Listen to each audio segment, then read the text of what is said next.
Romance of the Three Kingdoms, Chapter 110.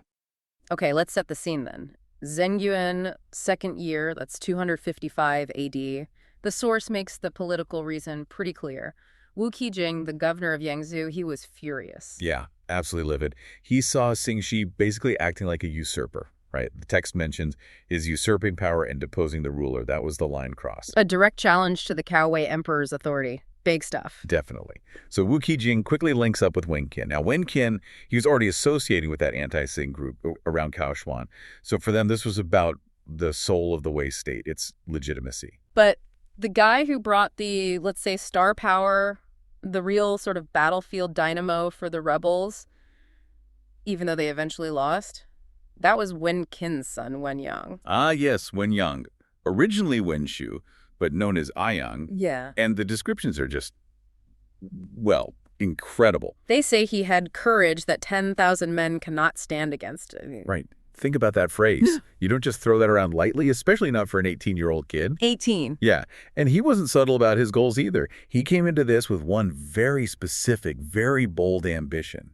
He wanted to kill the Sing brothers himself. Wow. Okay, so he wasn't just a soldier following orders. He was driving the narrative. He was absolutely the psychological spearhead, you could say. This young guy was fired up. And they backed it up with numbers initially. Wu Qijing pulls together 60,000 troops. And Wen Qin adds another 20,000 roving troops. So, yeah, a substantial force. They tried to give it a veneer of legitimacy too, didn't they? Claiming a secret edict from the Empress Dowager. Exactly. Classic move, trying to get political cover. But yeah, 80,000 troops. That's a serious threat. You can't ignore that. Which brings us to Xingxi's side. This threat was big enough that he couldn't just send a subordinate. No way. He knew he had to lead the response himself. And this is where the story takes that turn towards his personal struggle. Because physically, Xingxi was in a terrible state. He just had surgery, right? Something serious. Very serious. He had a large tumor near his eye, a roliu, surgically removed. He was supposed to be recovering, likely in intense pain. So why on earth would you lead an army right after something like that? It seems incredibly risky. Well, it comes down to that psychological aspect of leadership, doesn't it? If the top guy, the head of the Sing clan, doesn't show up. It looks like weakness, like fear. Precisely. It would hand the rebels a massive morale boost. Xingxi understood this perfectly. He refused all advice to stay back. His reported words were something like, "Unless I go myself, the rebels cannot be defeated." Powerful stuff. So he puts his brother, Zhao, in charge back in Luoyang. And he heads out, leading the army while basically lying in a soft litter or carriage. He put the strategic need for his presence above his own physical well-being. That's commitment. But commitment needs a plan. How are they going to handle 80,000 rebels effectively? Right. He turned to his chief strategist, Taiwei Wangsu. And Wangsu came up with a really clever insight. Which was? He pointed out that a lot of the rebel soldiers, their families, were still back home in the Central Plains under Wei control. Ah, okay. Leverage. Exactly. So Xingxu needed to do two things. One, reassure those families, make the soldiers worry about what might happen back home. And two, crucially, cut off the rebels' path of retreat. So trap them. Trap them. Wangsu figured, correctly it turns out, that if they couldn't fall back, that big rebel army would just disintegrate, lose cohesion. Makes sense. But how to actually do that? Was there debate on the tactics? Oh, yes. There was definitely a debate. Some advisors, like Guangluxun, Zhang Mao, they push for a cautious defensive strategy. Like dig in, weigh them out. Pretty much. Deep trenches, high walls. He even referenced an old general famous for defense, calling it Ya Fu's excellent strategy. You know, the safe play. But that wasn't the only opinion. No, the supervising general, Wang Ji, argued for the complete opposite. He said, go fast, hit hard. Aggressive. Very aggressive. Wang Ji's thinking was that most of these rebels were just following orders, maybe reluctantly. A quick, decisive show of force from Xingxi would shatter their morale instantly. And Xingxi, even in pain, he went for the aggressive option. He did. He wanted to break their will, not just outlast them. It was a gamble, but it fit his personality, perhaps. And did it pay off quickly? It certainly seemed to, right at the start. At Nandun, or South Dun, Wu Qijing had apparently planned to occupy this strong point, but, well, he hesitated. A fatal hesitation. It proved to be. Xingxi, despite his condition, was sharp. He immediately told Wang Ji, go, take Nandun now. And they did. They beat the rebels to it. Ouch. Losing a key position like that must have hurt rebel morale. Definitely a setback. And Wu Qijian's resolve crumbled further when he got news that Eastern Wu forces under Sun Jun were attacking his main base back at Shouchun. So he was worried about losing his home base, his supplies. Exactly. Fearful of being cut off completely, he ordered a retreat from the Nandun area, heading towards Xiancheng. Which basically handed the initiative right back to Xianqi. Completely. Now the Wei forces could dictate the next moves. Xianqi took advice from another minister, Shan Shufud, who said, seize the key cities along their likely path. Like stepping stones. Right. The targets were Leiji first, then Xiancheng, and finally Shouchun itself. And the general picked for that first crucial step, taking Leiji, was Deng Ai. Deng Ai, another capable Wei general, so the next stage is set for a clash at Leiji. It really is. And this is where Wen Yang steps back into the spotlight in a huge way. He and his father arrive at Leiji with about 5,000 troops. And they find the Wei camp vulnerable. Yeah. Still under construction, not fully fortified. Wen Yang sees an opportunity. Remember, he's just 18. Described as 8 feet tall, a physically imposing figure. And he proposes. A daring night attack. A pincer move, specifically at the third watch, which is around midnight. Okay, classic tactic. How is it supposed to work? Simple but bold. Wen Yang would lead 2,500 men from the north. His father, Wen Qin, would lead another 2,500 from the south. Hit them simultaneously in the dark. The goal being to sow chaos, maybe even. Kill Xing Che. That was still Wen Yang's driving ambition. They thought this could be the decisive blow, and the rebellion right there. Okay, so now shift perspective. Inside the Wei camp, Xingqi is in his litter trying to command, probably already in agony. Exactly. Imagine that scene. It's midnight, supposed to be secure, and suddenly, chaos erupts. Shouting, sounds of fighting. The attack begins. And the shock, the sheer startle of this sudden assault, combined with his rage maybe, Yeah. it has a catastrophic physical effect on Xingqi. This is the part about his eye, right? It sounds almost unbelievable. It does, but the sources are quite graphic. They say he was so jolted, so enraged, that the wound from his recent eye surgery ripped open. Oh my God. And his eyeball literally burst out, blood everywhere. It's horrifying, the physical manifestation of the stress of command. I can't even imagine the pain, but he couldn't show it, could he? That's the critical point. It's more than just a gruesome injury. It's the ultimate test of his leadership, his willpower. He's blinded, bleeding in agony. But if his troops see him panic or even hear him scream? The whole army could break, root completely. He knew that. So the record says to keep quiet, to maintain that illusion of control. He bit down hard on his quilt. Bit through it Just to stifle his screams. He literally swallowed his agony to hold the line, to ensure victory.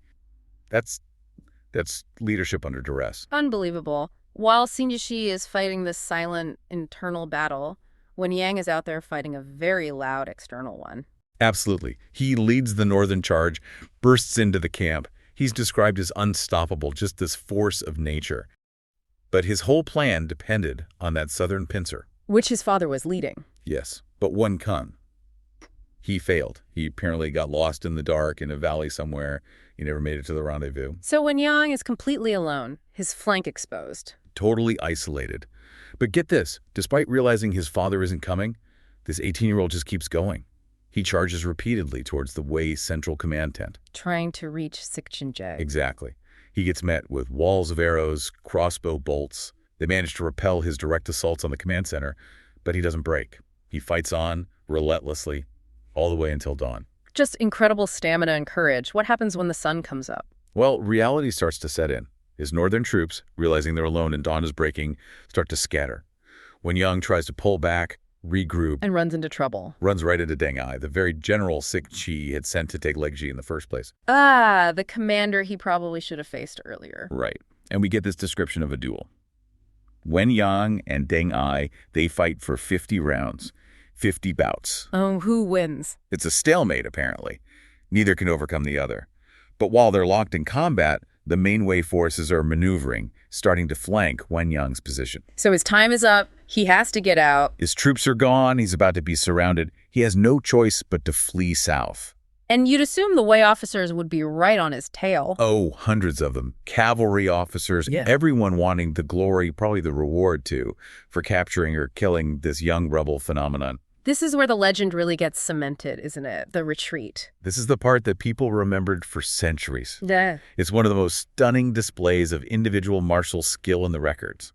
Wen Yang is fleeing, yes, but he refuses to just run. What does he do? He keeps stopping his horse, turning around, and charging back into hundreds of men pursuing him. Charging into them.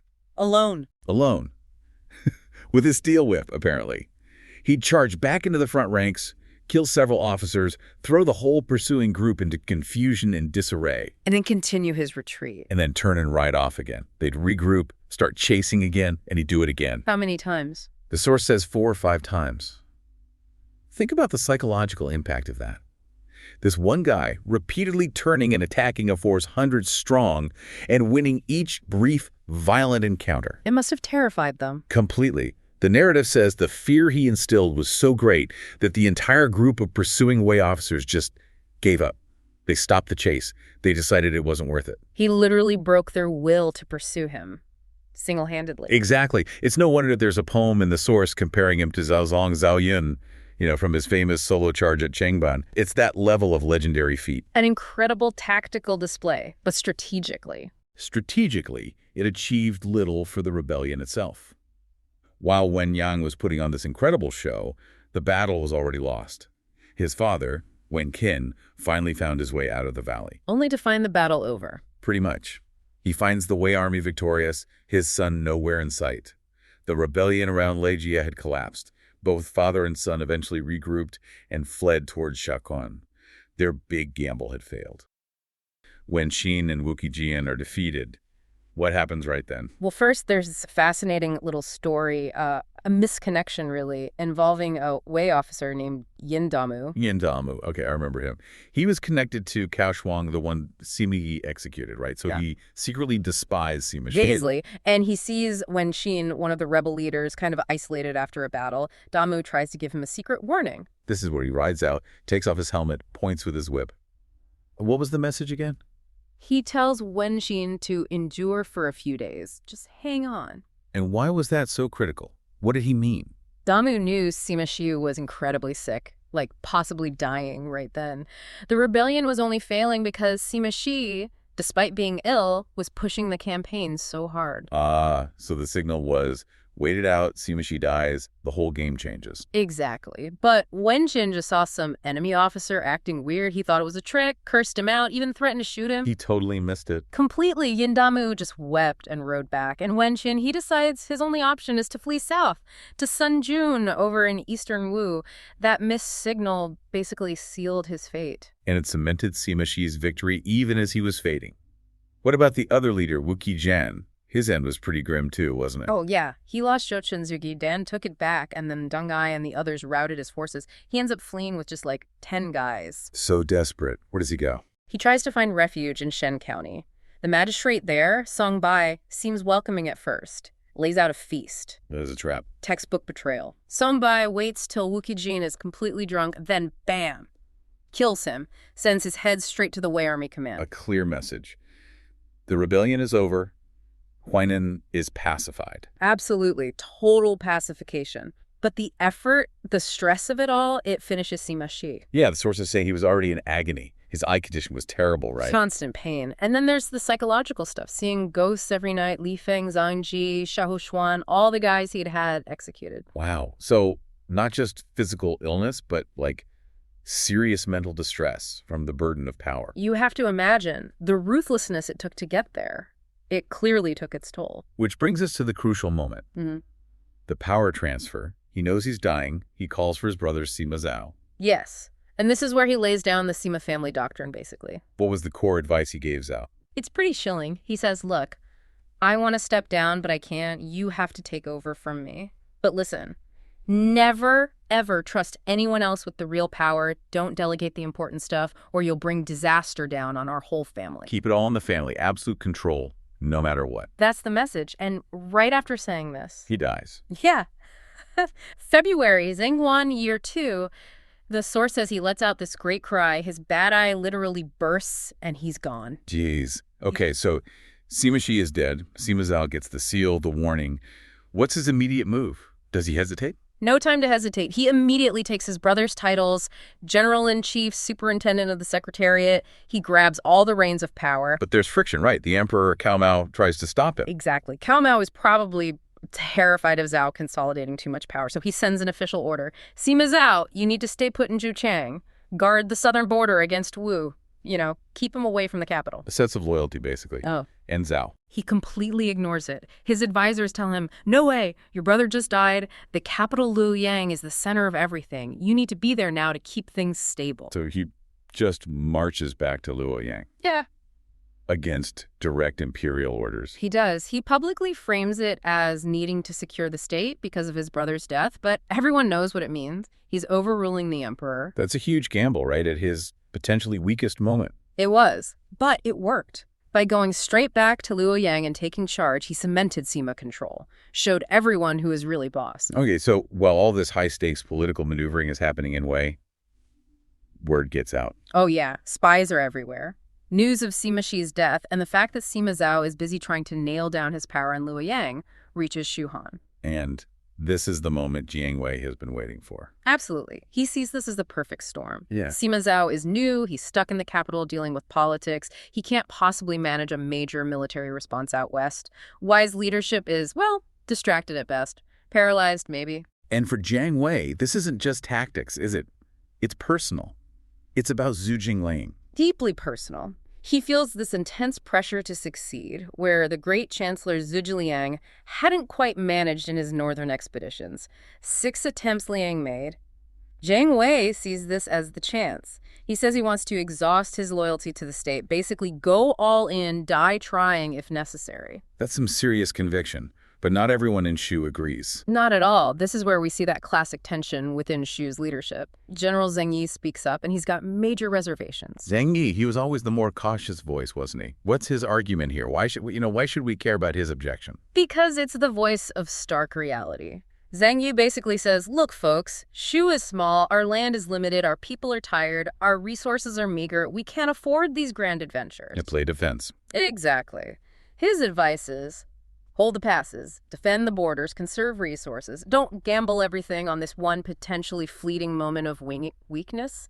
Stability first. It's the pragmatic view versus the ambitious, legacy-driven view. Precisely. And you also have Xia Huba in the mix, pushing for aggression, suggesting they hit Ha Han directly. But in the end, Jiang Wei's determination wins out. He overrides Zheng Yi. Okay, so Jiang Wei marches out. How many troops does he have? About 50,000. He heads towards Ha Han, and near the Taoshui River, he runs into the Wei army under Wang Jing. And Wang Jing has more men. Yeah, about 70,000. So Jiang Wei is outnumbered. And this leads to that famous tactic. The back to the river formation, classic desperation move, high risk, high reward. Explain that for us. He lines up his entire army with the Taoshui River directly behind them. Correct. No retreat possible. Wang Jing, the Wei commander, sees this and probably thinks Jiang Wei has lost his mind. He figures the Shu troops are trapped. If they break, they drown. Morale should plummet. So Wang Jing attacks, expecting an easy win. He sends 4 generals forward, Zhang Ming, Huayang, Lu Da, Zhu Feng.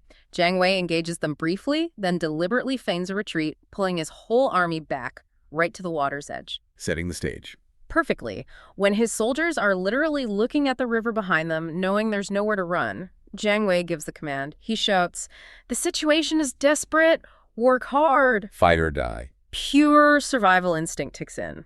With no escape route, the Shu soldiers fight with unbelievable ferocity. They completely smash the main Wei attack. Wasn't there a flanking move, too? Yes, that was key. Jiang Wei had positioned Zheng Yi and Xiao Hua earlier. As the main Wei force routes in panic, Zheng Yi and Xiao Hou swing in from the flanks. Total encirclement, total chaos for Wei. The result sounds devastating for Wang Jing's army. Immense casualties. The sources are graphic. 10,000 heads taken, countless more drowned trying to flee across the Taoshui. Corpses piled up for miles along the riverbank. And Wang Jing himself. Barely gets away. Escapes with maybe 100 horsemen, makes a run for the nearby city of Didao. It's an absolute catastrophe for Wei, and arguably the peak of Jiang Wei's military career. A stunning victory against the odds. A brilliant tactical success. But yeah, this is where things start to turn, right? Almost immediately. Victory seems to go straight to Jiang Wei's head. This is where the success starts to curdle into, well, a strategic blunder. What does he want to do? He's flushed with victory, thinks the Wei are totally broken, and wants to immediately press the advantage and lay siege to Didao, where Wang Jing just fled. And Zhang Yi, the voice of caution, speaks up again. One last time, he warns Jiang Wei, using that famous proverb, pursuing Didao now is like drawing a snake and adding feet. Meaning, don't overdo it. Don't add unnecessary risks when you've already won. Exactly. You've achieved your objective, you routed the main field army, you exploited the chaos, consolidate your gains, don't get bogged down in a siege, but Jiang Wei just waves him off. He's overconfident. Totally. He's convinced the Wei soldiers in Didao are terrified, that the city will fall easily. He lets the momentum, the thrill of the chase override caution. Big mistake. Because Wei has someone waiting in the wings. They do. Wei's commander Chen Tai is there, and reinforcements arrive, including the one guy you don't want to face if you're getting overconfident. Yeah. Deng. Deng Ai, the master strategist. What's his assessment of the situation? Deng Ai arrives, consults with Chen Tai, and immediately sees the bigger picture. He realizes a couple of things. One, Dago is actually pretty strong and won't fall quickly. Two, the real danger isn't Jiang Wei taking Dago. What is it then? It's Jiang Wei using the siege as a cover to rally the local Kang tribes, the non-Han peoples in the west. If Jiang Wei brings them in, he could potentially conquer the whole Guanlong region, permanently destabilizing Wei's western flank. That's the strategic nightmare. So Deng Ai needs to break the siege quickly, but not necessarily by direct assault. Precisely. He needs to scare Jiang Wei away, shatter his confidence, and he comes up with this brilliant deception. Okay, how does it work? Well, first, Chen Tai and Deng Ai make a show of moving their main army towards Xiangling, kind of a feint to draw Jiang Wei's attention that way. And the real trick? Is incredibly clever. They dispatch only about 20 small teams, maybe 50 men each, nothing significant in terms of numbers. Where do they send them? Into the mountains and valleys southeast of Didao. Deep cover. Okay, small teams. Yeah. What can they do? They carry a huge amount of signaling gear, masses of flags and banners for daytime, drums, horns, signal flares, even cannons for nighttime noise and light. Ah, I see. They're going to sound like a massive army. Exactly. Yes. The goal is pure illusion. From Jiang Wei's perspective down at Didao, suddenly there's noise, flags, fires, drumming, horns erupting from 20 different points in the supposedly empty mountains to southeast. It looks like huge Wei reinforcements have slipped past him and are converging from unexpected directions. Psychological warfare. Turning Jiang Wei's exploitation of chaos back on him. Perfectly put.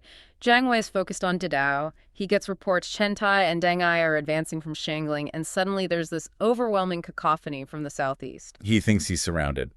Trapped. He falls for it completely. He realizes, or thinks he realizes, he's walked straight into Deng Ai's trap. The confidence evaporates. So he calls off the siege. Immediately, orders Zhang Yi and Shihu Ba to break off the attack on Didao and retreat fast. He personally commands the rear guard. Does he figure out it was a bluff? Only later. Ugh. Apparently, once he got back to the relative safety of Jange Pass and could assess things calmly, he realized those 20-plus points of noise and fire couldn't have been substantial forces. It was mostly faked. Wow. So a brilliant victory at Toshui, undone by overconfidence and Deng Ai's cunning deception. A perfect illustration of how quickly military fortunes can turn. What a campaign arc. It really starts with that political instability in Wei Simashi's death, Sima Zhao scrambling for control. Which Jiang Wei correctly identified as an opportunity. Then the tactical brilliance at Taoshui, that amazing back-to-the-river fight. Absolutely stunning execution under pressure. But then the hubris, the adding feet to the snake by going after Didao. Which opened the door for Deng Ai's psychological counterpunch. The great bluff that sent Jiang Wei packing.